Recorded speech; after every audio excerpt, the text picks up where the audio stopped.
All right, it is 6 o'clock. We have a quorum established. Reminder of your phones, if you can put them on silence. And then Mr. Chapa's going to lead us in the Pledge of Allegiance, and Kim will read the board mission statement. I pledge allegiance to the flag of the United States of America and to the republic for which it stands, one nation, under God, indivisible, with liberty and justice for all. Honorable Texas flag, I pledge allegiance to thee, Texas, one state, under God, one and indivisible. The board mission statement. Through high expectations and equitable opportunity, TMISD will focus on the whole child by providing a safe environment and high-quality curriculum with diverse and enriching experiences. Vote. Any public state comments? No, sir. Okay.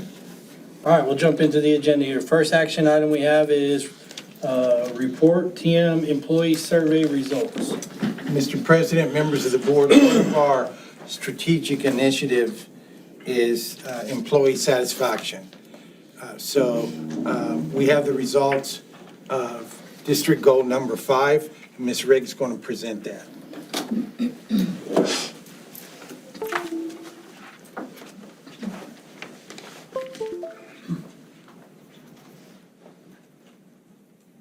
Do they have this deck? It was in the board. Yes, It's in- yes, we've got okay, it. Got it. Good evening, Board President Arriaga, Mr. Van Matry, Board of Trustees. I get the privilege of talking to you about District Goal number 5, which has to do with employee satisfaction and personnel.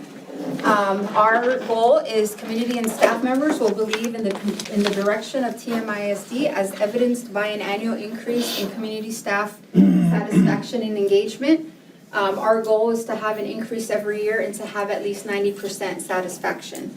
In addition, our goal is to have a 100% fill rate and an increase in our retention rate of our employees.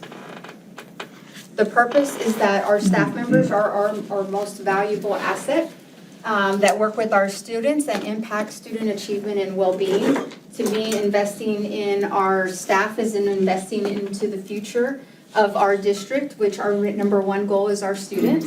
The district must retain personnel by providing competitive salaries and by creating a positive culture of support and teamwork.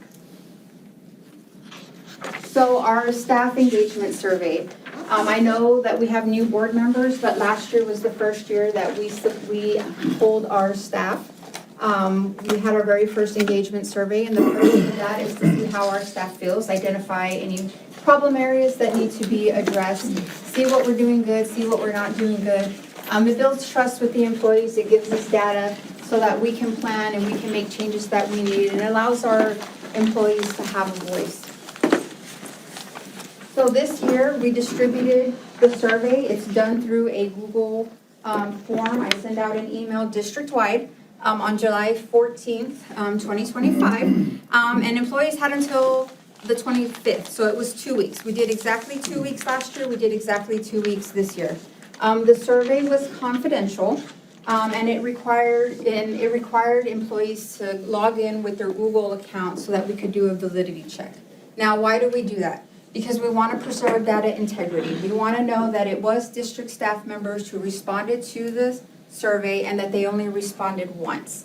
And we want to make sure when we compare from our benchmark data, which was last year, it was the exact same way. It was a confidential survey. They had to use their Google accounts in order to log in and do the survey. So we want to make sure that we're comparing apples to apples. We don't want somebody responding multiple times and skewing our data. By the end of the established deadline, we did have 193 responses to the survey, up from 110 the previous year. That's a lot more. So that's about 37.7% of staff who responded to the survey, which is a really great response rate.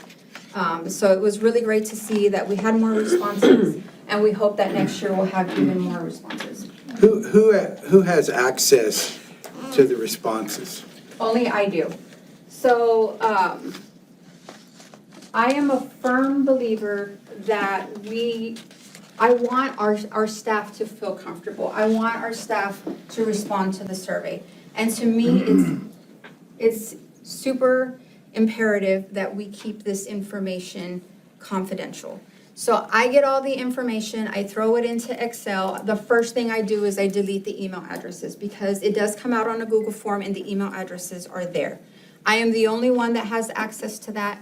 I will share some of the raw data with senior executive staff. However, they will not see who responded to the survey. I think that confidentiality builds trust with the employees, and we really want to make strides. We want to make the changes that they want to see. And we're not going to know what those changes are if they don't feel comfortable responding to a survey. And that is my, we've had conversations about that, and that's just one of my firm beliefs, is that this information needs to stay confidential. So we asked respondents, what campus or department do you work in? The majority of the respondents, 33%, worked at the primary, followed by the intermediate, and then high school. We asked them what their position was. Now, on this one, I allow them to put in if they feel that one of the categories, teacher, paraprofessional, doesn't quite meet their needs, so they are able to input their position. So that's why you see a whole bunch of little, because they might have put, I'm a custodian head instead of a custodian, and not resonated with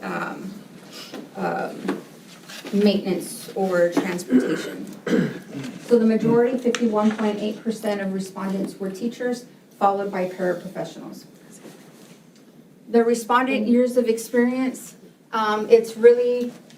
you really want to see a really great colorful wheel here, and you truly do. The majority of our respondents had 3 to 5 years of experience, followed by 6 to 10 years.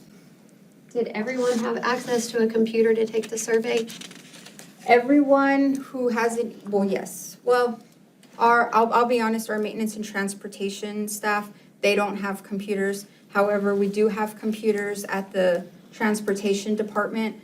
That's actually one of the great things that came out of the survey last year, is we recognized that our maintenance and transportation staff didn't even have emails.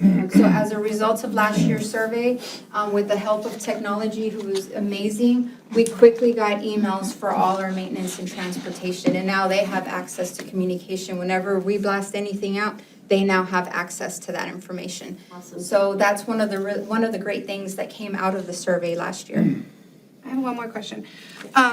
Why was there a bigger response from the primary than the middle school or the high school or any of the ones? Is it because are there more teachers in that school, or are they pretty much the same, or like why didn't the high school or middle school or even the intermediate, the intermediate was pretty good, but high school and middle school, why didn't they respond as much?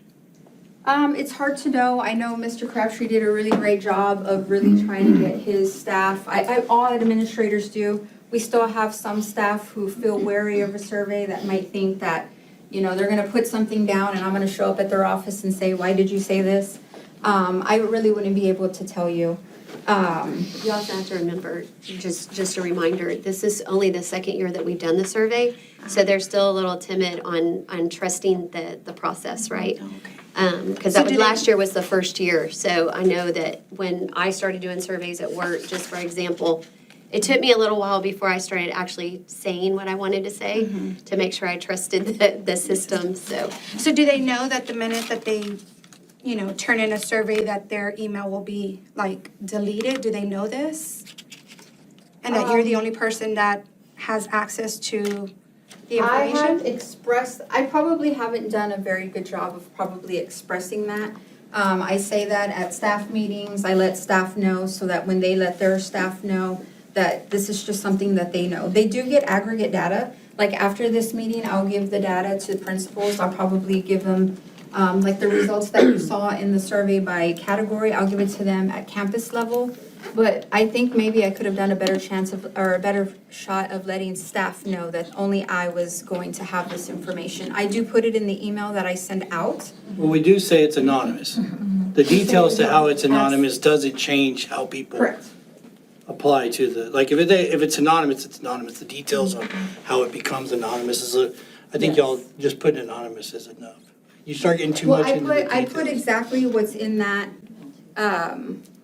the survey is confidential but requires an email for validity. Right, Yeah, right, so but then that's I a- also put in That's what I'm there saying, that- so that's enough for them to know it's confidential, it's anonymous. If you start getting into the details, you start getting into questions about, well, how, well, who's Correct. Miss Riggs' friends, and who's Miss, like, you know what I mean? So, I think that's enough there, in my opinion. I kind of was just, by their email, they're probably thinking like if it's gonna be connected right back to them with their email, so that's probably the reason why they don't wanna really Well, go back to the trust. high school response. I didn't notice it being, Yeah, Where am I? Okay.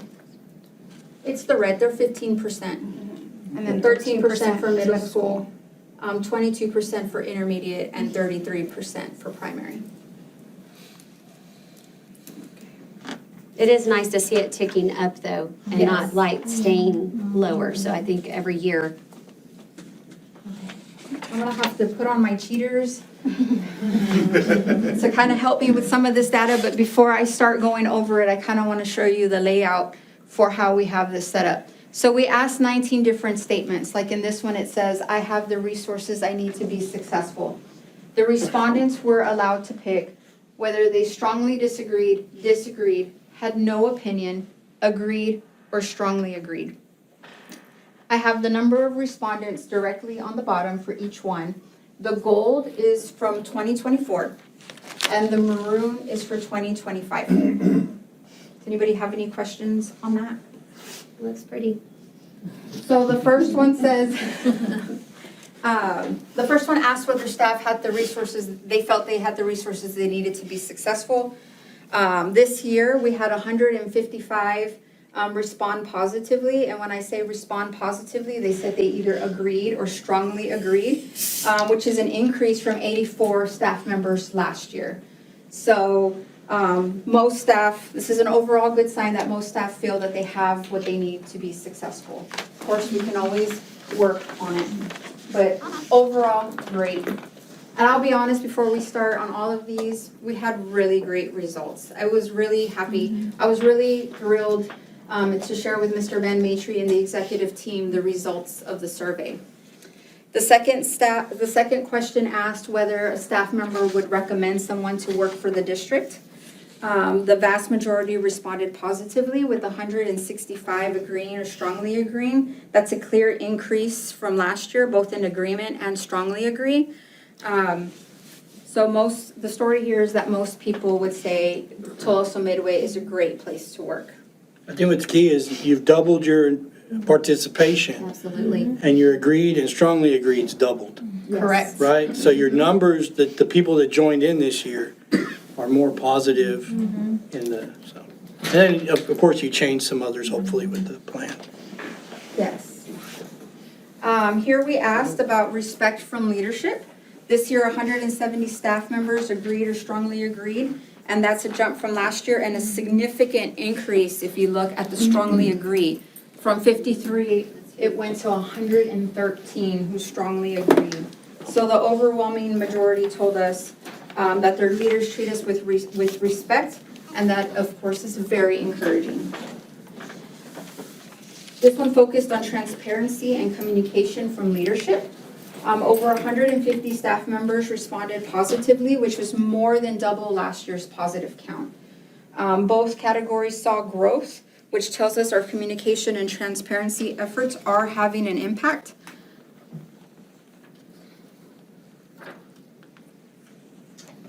The next one was my district supervisor respects me. Positive responses went from 81 last year to 164 this year. Again, essentially doubling. There is a big gain in the strongly agree category, and it tells us that relationships between staff and their supervisors is strengthening.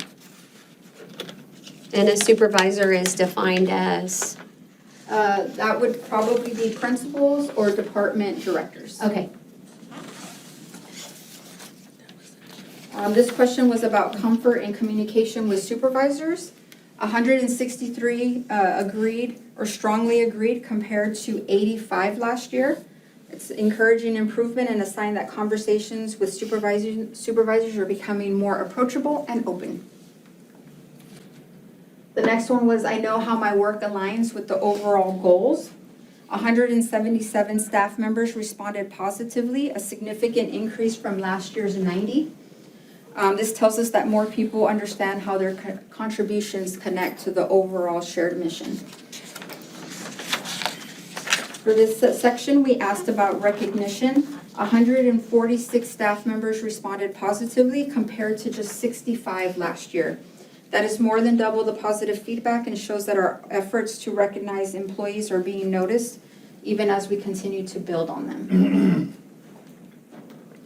I am proud to work for my district. 174 staff agreed or strongly agreed. That's a clear increase from last year's 92.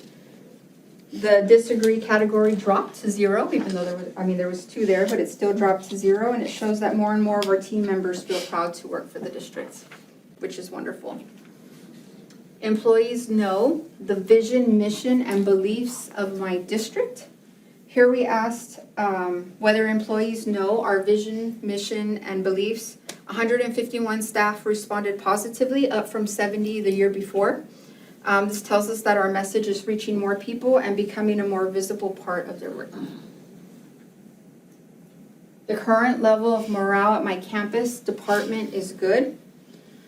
We saw one of the biggest shifts here this year. 139 staff agreed or strongly agreed compared to only 54 last year. This means more people feel good about the day-to-day climate in their workplace. And if you look at that strongly agree, we went from 13 to 61. That is wonderful. But even if you look at the disagree, you drop from Yeah. 33 to 12. Yeah. So that's another sign, that it's going the right direction. Probably a bigger sign. I get the training I need to be successful. For training, positive responses grew from 62 last year to 141 this year. That's a sign that our professional development opportunities we're providing are hitting the mark for our employees. And that can get better with a balanced budget.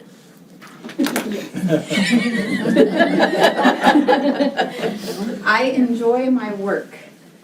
If you look at the strongly agree, from 52 to 105, this is always a great one to see. 180 staff agreed or strongly agreed that they enjoyed their work, up from 97 last year. That's double, and it reflects the pride and commitment of our staff that they bring every day.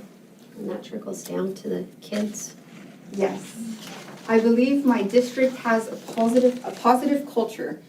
So those responses rose from 75 last year to 162, being positive. That's more than double, and it reflects a noticeable improvement in how our staff see the environment they work in each day. I feel valued at work. Feeling valued is at the heart of retention and engagement. This year, 149 staff members agreed or strongly agreed compared to 71 last year. That's another strong sign that our recognition efforts are making a difference. I am committed to helping my district achieve its goals. Commitments to our goals is incredibly high. 186 staff members agreed or strongly agreed, up from 105 last year.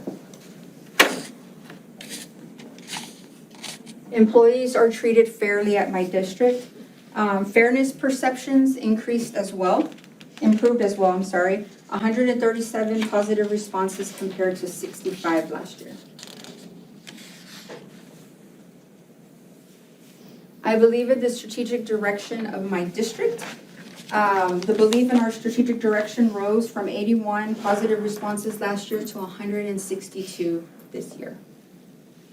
It's a major shift, and it shows that the trust the employees have in the direction we're going in. I believe in the leadership of the superintendent. I believe this is a key indicator.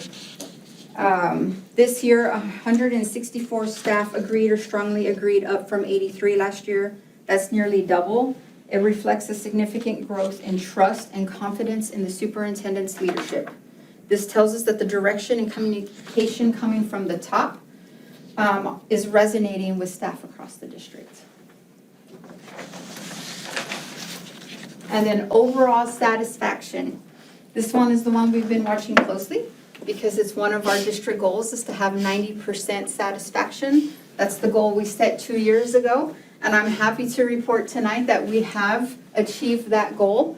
Last year we had 78% satisfaction. This year we moved the needle to 90%. I'm really excited about this. It's something we're celebrating. It means that we've been doing the work to improve the climate, communication, and support for our staff. And it's what we've been doing is working. We're moving in the right direction. Now, I'm a firm believer in continuous improvement. There are things that we still need to fix, but today's celebration is that what we're doing is working, and we're going to work hard to continue moving the needle in the right direction. And it's a team effort, you know, from Mr. Van Matry to the executive team to everyone in the district. We're all working together to make sure that we improve for our staff and for our district, and most importantly, for our students. Congratulations, y'all. Great job. Great. So we did have 3 open-ended questions that staff members could respond to. Of course, I can't put all of the comments, so I kind of tried to find some recurring themes and what they had to say. Of course, what some people think we're doing great, others feel that they could be improved. So it's And satisfy everybody. right. So what are the 3 things about the district everyone loves? Our year-round calendar and our schedule. They love the sense of community, you know, the family environment. We're a small district. We all know each other's name. You know, staff members, they tell me that they're happy that they can call somebody at admin on the same day and get a same response. We're close like that. Our students are wonderful. We have great coworkers. People love the staff, the teamwork, their colleagues. It's great when you go to the campuses and you see teachers from 4th grade working together, or, you know, the different groups and bonds that they create amongst each others across the district. They love leadership, administration, our superintendent, as the results of the survey show.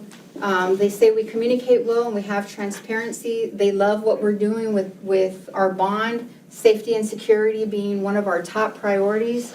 They love the educational opportunities, DLI, CTE, all the different programs that we have to offer our students. And then, of course, they love the supportive environment and the positivity. What are 3 things that could be improved in our district? The first 2 are by far, they make up the majority of the comments that we receive. Communication, I think, was written in about more than half of what was written. We have made great strides for communication, and there's more that we can improve. Pay, compensation, and benefits. Somebody wrote financial appreciation. I really liked how they put it out there that they'd like to see some more financial appreciation. And we have some really great news to share later on in this meeting. Staffing, people would like to see more staffing, some more employee support. Special education would like to see more training opportunities, more staffing. Facility maintenance and appearance. A lot of people would like a key card from the comments. Mental health and emotional support, both for our students and for our staff. They like to see us do some advancements in technology and equipment. Academics and curriculum, vertical alignment, they'd like to see more of that. Dress code was written more for enforcing dress code with students, not really. I think everyone loves our dress code here. And then cell phone policy. Our teachers do want to see us address the cell phone issue. Is there anything you would like to add or provide for review? Again, on these, there wasn't as many comments as there were in the other, and it was hit or miss as to whether they were positive or negative, like what could be improved. Special education and staffing came up again, communication and leadership, compensation and equity, culture and morale, resources and technology, teacher voice and empowerment, ideas for how we can grow, and then we had a few people put, it's our time. So really, really great feedback. It was great results. It was really, I mean, we couldn't ask for better results. So our next steps, I will be sharing more of this data with the executive team. I think it's great for the departments and the campuses to know how they're trending. So I will be sharing this data. Of course, I'm going to be deleting the email addresses. I might tweak one or two comments to make sure that we can identify who is writing the comments. We'll analyze, we'll see what improvements we can take, and then we'll meet with administrators, and then we'll roll out any new initiatives based on our conversations. Any questions on the survey? Great stuff. Yeah, You very should good. all you all deserve a pat on the back, round of applause, all your team, the district. Action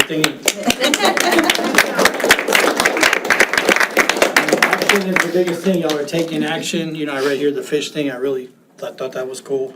And then, you know, promoting a speak-up culture, not just for issues. Like, some people think speak-up culture is only when I want to report some kind of negative issue, but we should have a speak-up culture where you can say your opinion and walk out of the meeting and say, well, okay, I gave my argument, and they went the other way, and we go whatever is best for the district. So I think it is really cool.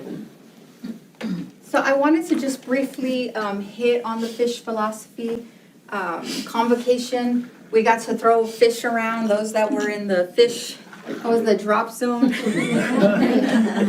It was really fun, and I really, really love the fish philosophy. I'm really glad that Mr. Van Matry introduced it. It has 4 pillars: to be there, play, make their day, and choose your attitude. So this year, we're really gonna embrace those pillars, and we're gonna try, from HR perspective, to have initiatives so that we can be there for employees. So for the be there, I'll be looking at days as to maybe we start the day and say, you know, 3 of your district administrators, your technology director, your HR director, and your maintenance director will start the day off at your campus. If you have any questions or just want to come say hi, we're here, we're ready to talk to you.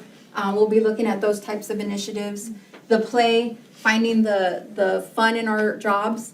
We'll be looking at seeing maybe we have some dress-up days, different things like that, so we can play. The make their day, we've already started that. We dropped by ACC, I think it was 2 weeks ago. We took ice cream sandwiches to the staff and to the students. We then dropped by the primary to visit our special ed teachers. We took sensory stickers to the students, and it was just a really great time. And so what we're going to be doing is we're going to make an effort to drop by and recognize our employees, especially when we know that they're having their busy time or that they accomplished something. We really want to drop by and make their day with a little token gift or of appreciation.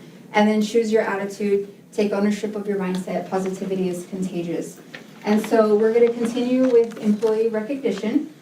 We are going to start implementing the catch of the month. We will start that in September. I know it says August, but we're going to start in September. Right now, we're getting nominations, nomination-based. I send out a Google form to all of the district, and I'm not looking for somebody did something that was, you know, got a grant. It's, you know, somebody opens my door for me and smiles and says hi every single day. And those are really the small things that make it work, you know, make people's day.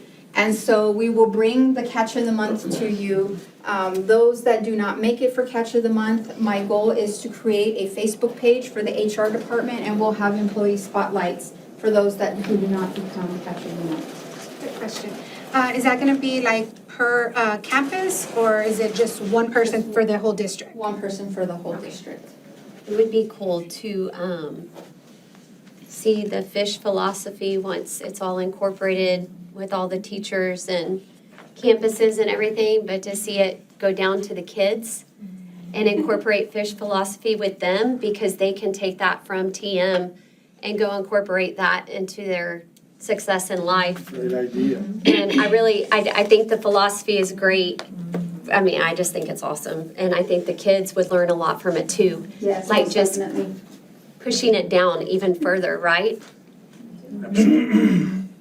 Other ongoing initiatives from our department, we do create the Appreciation Day post that we post, Ms. Castillo posts for us every day on the national and district celebration days.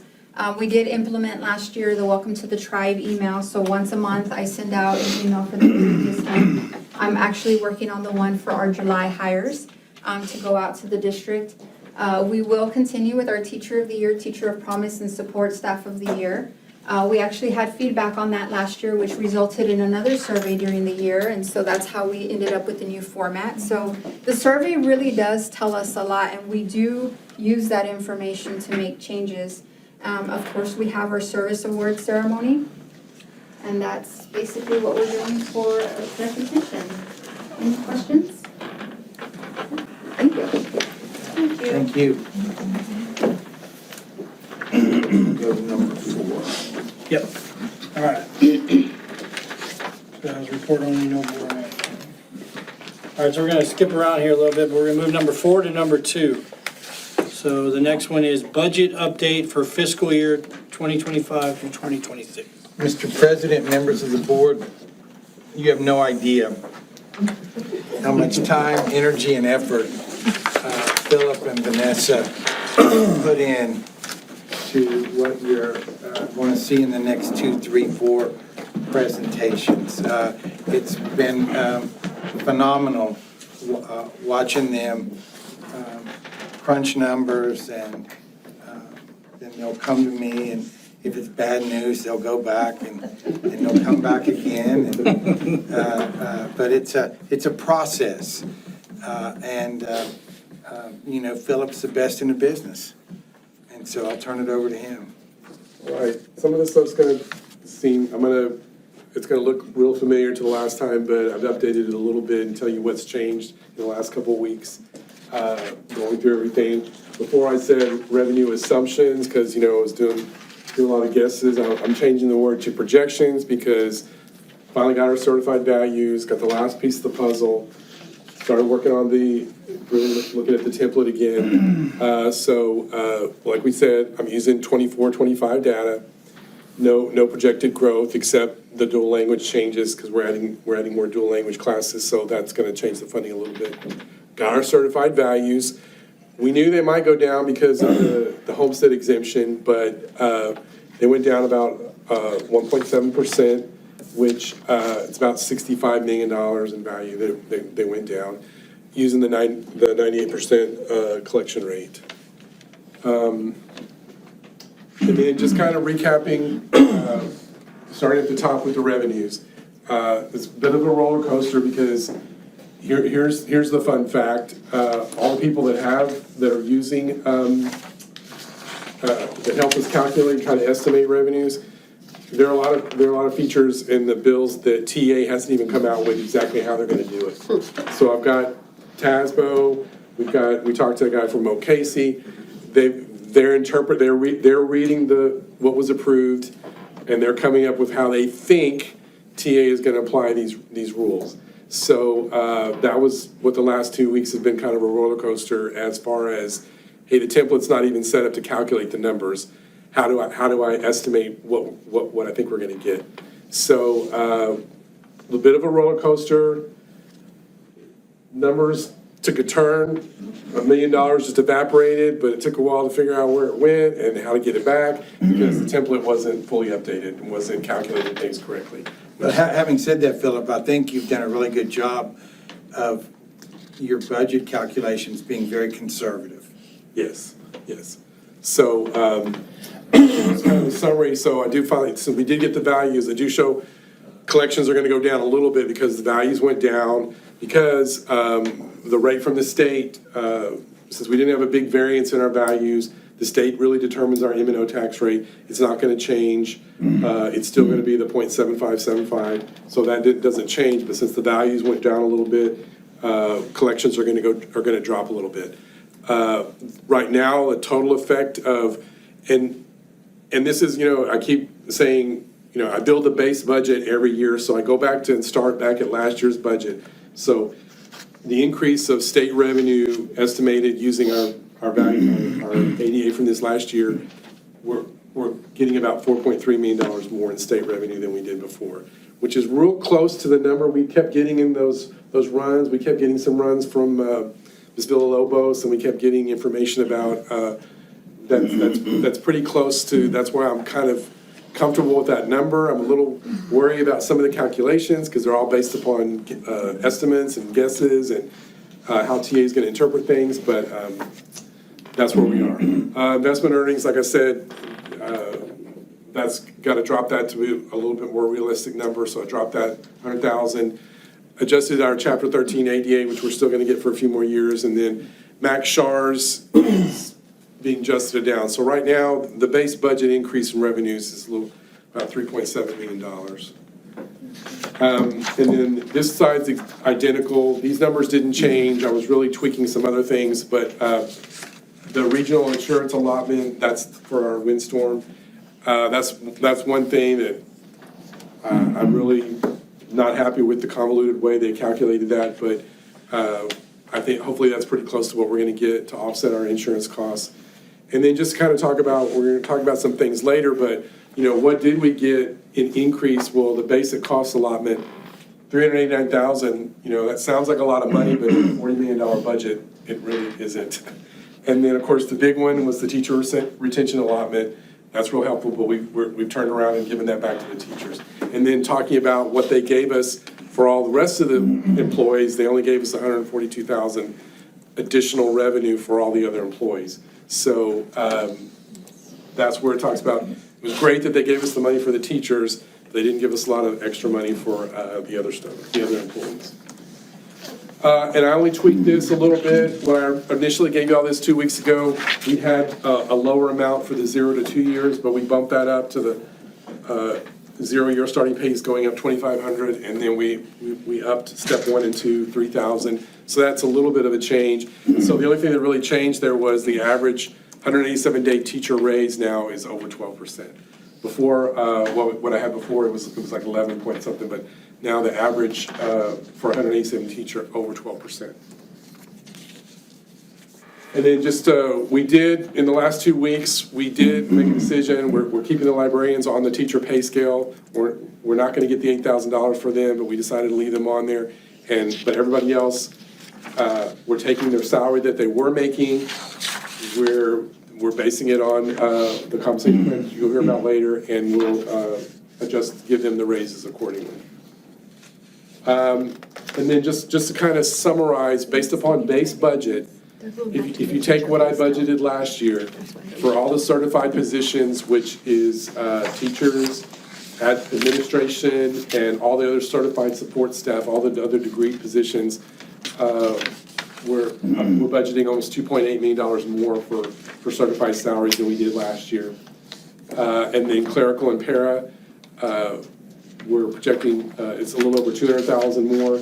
And then for maintenance and transportation, what we're able to do for the lowest paid people, it's almost $230,000. So a grand total of putting 3.2, we're going to put $3.2 million back into the compensation.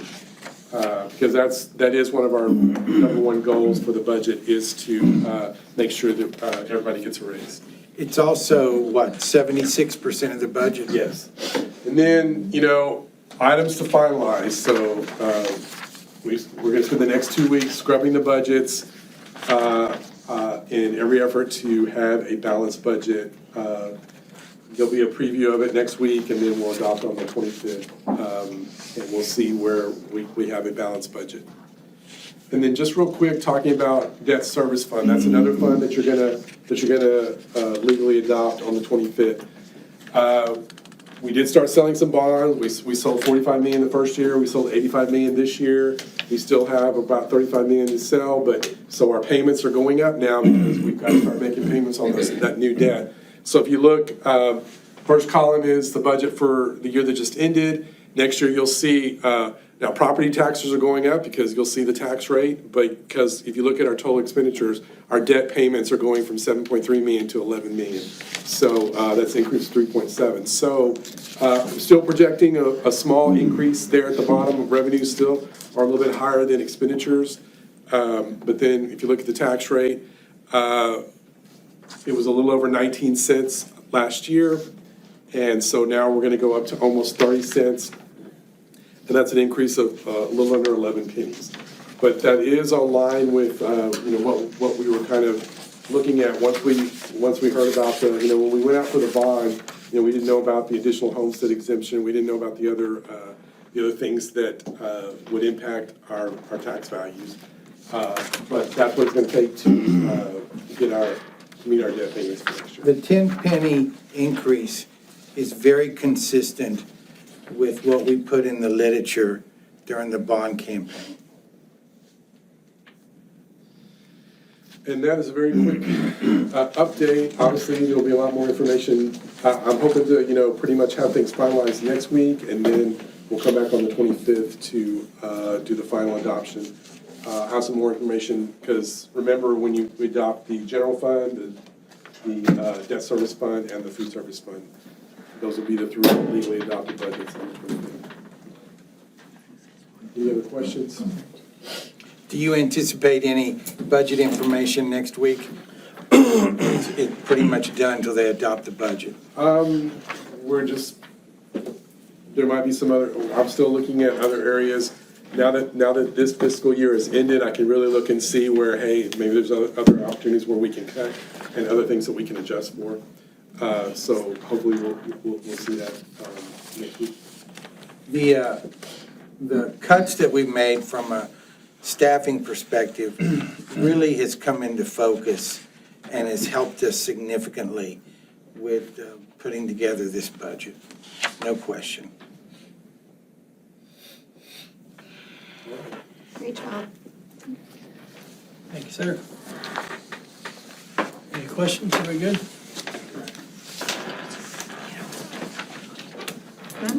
Only two. All right, we'll move to number 3. Discuss and consider approval of updates to the 2025-2026 compensation plan. So, Mr. President, members of the board, we will actually combine 2 and 3 because I believe at the end of her presentation, she will be making, or I will be making, at the end of her presentation, I will be making a recommendation based on her presentation and any questions or comments that you may have. For 3 and 4, Yes. is what you're saying? Okay. That's correct. Okay.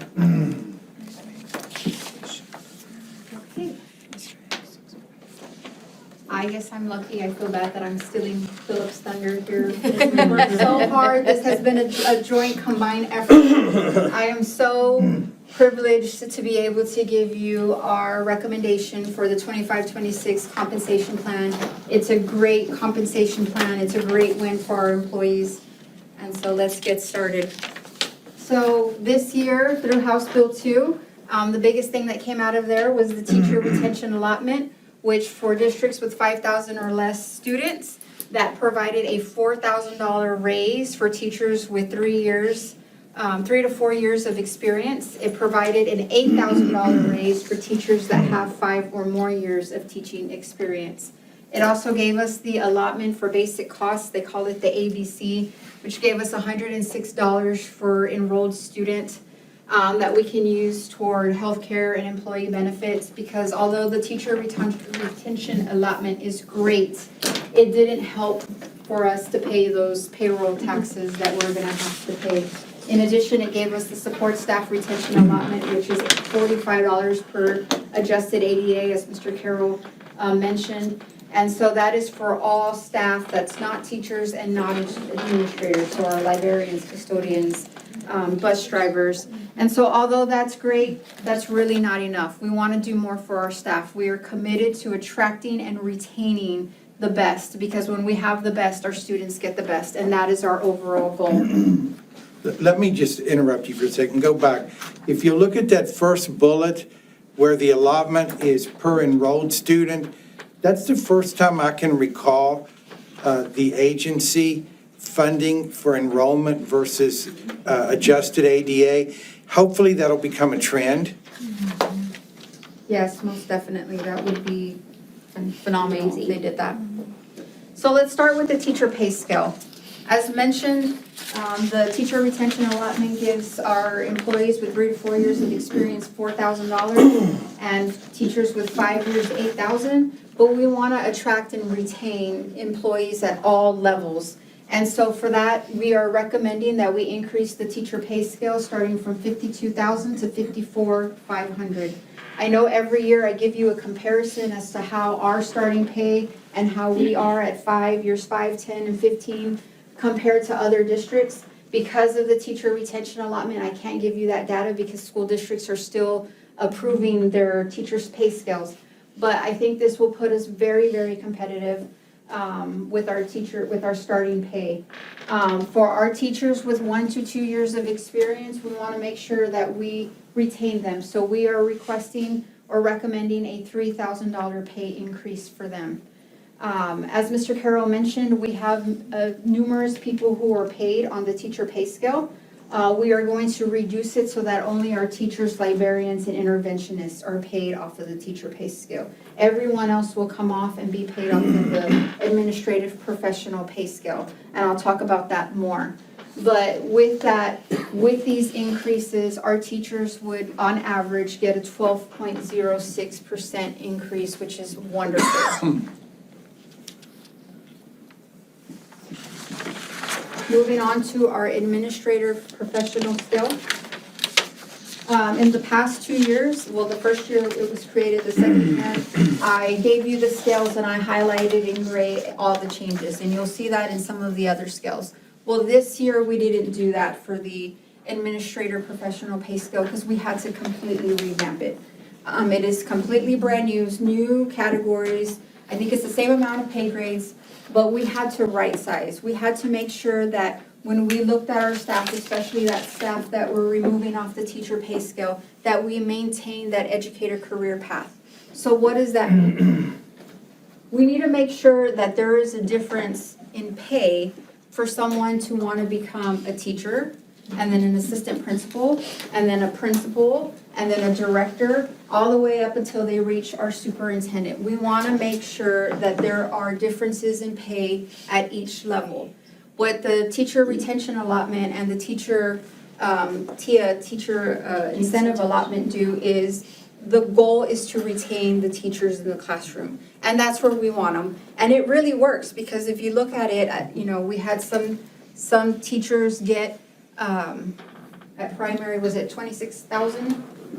18,000, I'm sorry. 18,000 plus now this 8,000. That's gonna wanna make them think twice before they wanna take that next step to assistant principals. And we still need our administrators. Those are essential for the function of our school district. So we want to make sure that we have levels in the pay. So that is why we had to completely right size and create a new scale. The other thing is when you look at the scale, it is very simple or easy for you to look at it and say, well, why is so-and-so just on pay grade 2? They're a rock star. Well, that's great, but and most of our employees are rock stars, but we have to look at the market. What would it cost for us to attract a counselor, an assistant principal from a nearby school district? So we have to make sure that we place our positions and we market them and their pay comparatively. So some of the positions that we removed from the teacher pay scale, we removed our counselors and our nurses. We removed our 2 art facilitators, our athletic trainers, our speech language pathology assistants, our special education specialist, and our Warpath Academy coordinator. They have now come off the scale. They are now off the teacher pay scale, and they are now going to be on the administrative professional pay scale. And they are at a pay grade that is very comparable to the new teacher pay scale. So the recommended raise for our administrators are those with 5 years or less than 5 years of experience, that they receive a $5,000 pay increase. For those with 5 or more years of experience, they will receive an $8,000 pay increase. And again, that is to make sure that there is levels between teachers and administrators. So that is a 5 to 11% increase in pay, with the average increase being 8%.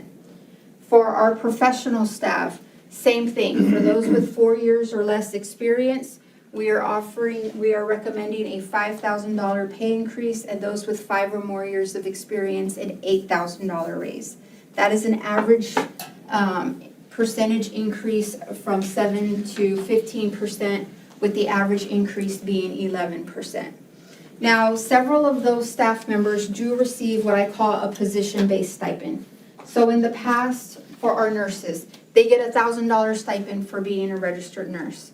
Our counselors get a $3,000 stipend for being a counselor. And I think that was previous administration's way to bump the pay for those different employees. So what we're doing is we are eliminating those stipends.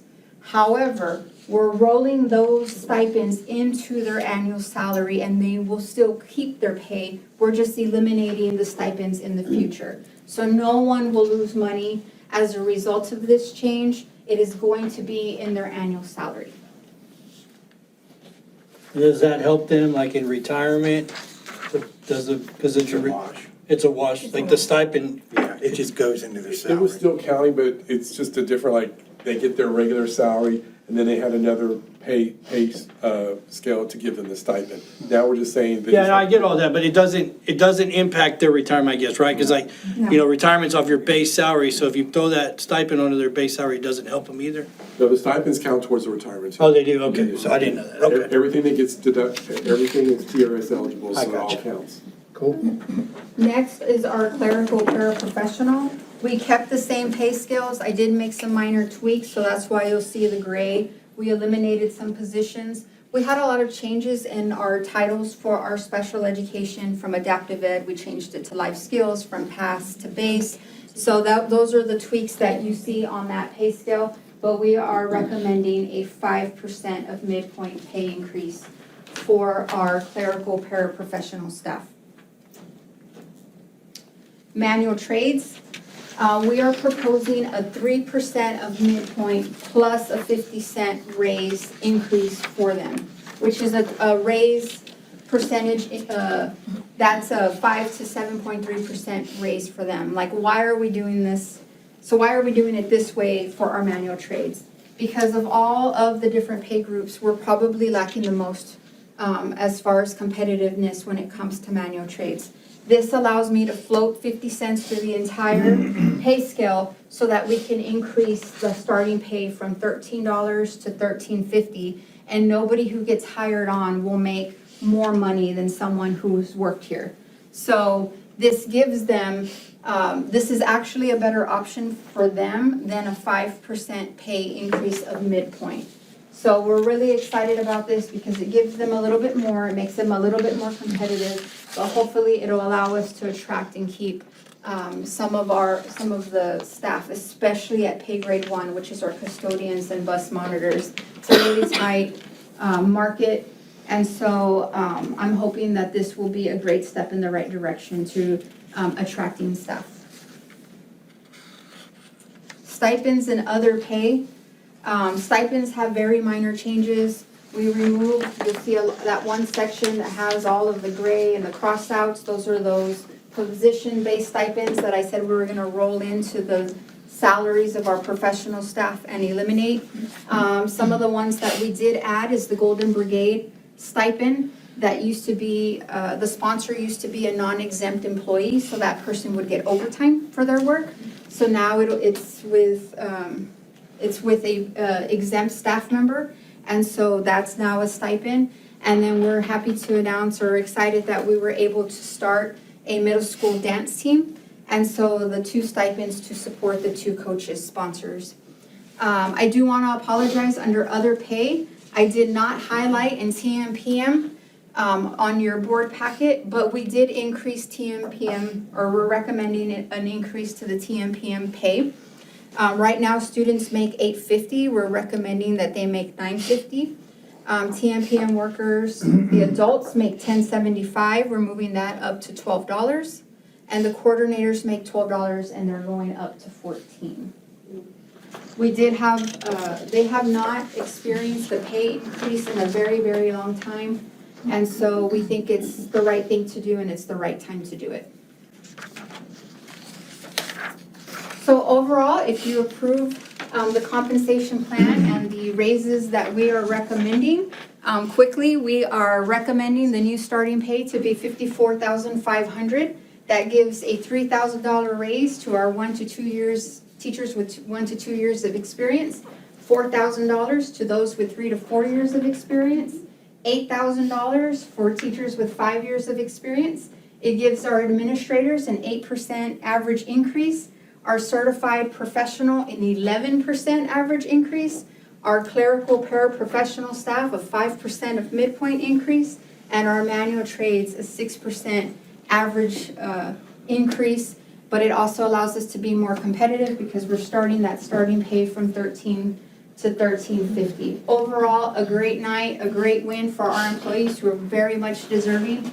I'm super excited that we're able to offer this to them. You agree? I think this is awesome. I think the level of creativity and the inclusiveness all the way through is really impressive. I applaud y'all for really, getting down in the weeds of it and truly taking care of everybody. I mean, even the TMPM workers, that's a very comprehensive package there, so appreciate it. Thank you. Last year was tough. Last year was very tough. This is probably one of the best board meetings I've had the opportunity to be at, because we're taking care of our people. I agree with that statement.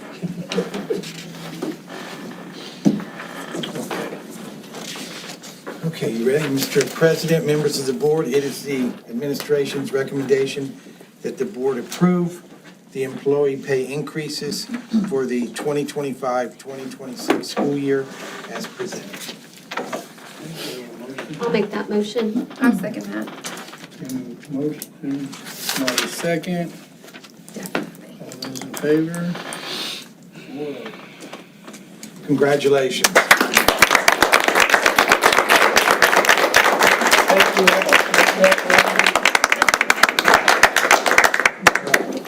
Okay, yeah. We do have some other business. It's not all fun. Yeah. Mr. President, members of the board, it's a requirement that the board approve the 2025-2026 T-test, that's the teacher calendar and evaluation appraisal list. And we have Dr. Shaw, go ahead and give you that information. Okay, good evening, members of the board. Tonight, like Mr. Van Matry said, we are presenting the 25-26 T-test teacher appraisal calendar. And as you reviewed the calendar, basically what we're doing is we're highlighting key dates. This week, we will be having our new teacher orientation for new teachers who have never been appraised under the T-test instrument, as well as any teacher that has already been a teacher but has never been appraised under that T-test instrument. In addition to that, the calendar also demonstrates TMISD compliance with TEA's regulation regarding the T-test instrument. Attached in your book, you will also find a list of appraisers, which includes your principals, your assistant principals, and admin at the district level. So basically what we're doing is that we're saying that we certify that those appraisers are qualified to conduct these T-test evaluations for their teachers. So it is our recommendation that the board approves the 25-26 T-test appraisal calendar for this coming school year. What are we doing?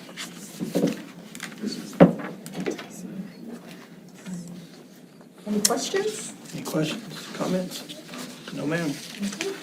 Mr. President, members of the board, it is the administration's recommendation that the board approve the 2025-2026 T-test calendar and appraiser list as presented. Do I have a motion? I'll make that motion. Second. Mr. Chapa. All right, all those in favor? Carries 4-0. Closed session, next. Yes. All right, closed session, the board will convene in closed meeting as authorized by the Texas Open Meetings Act to discuss items allowed by Texas Government Code, Chapter 551, 071 through 076, 082, 0821, 083, 084.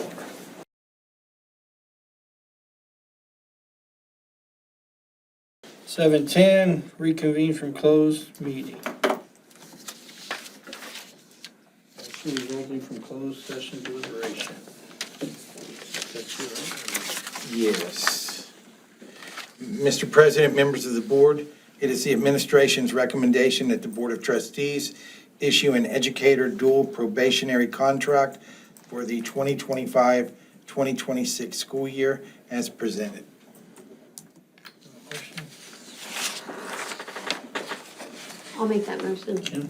All right, second. I'll second. Mr. Chapa. All those in favor?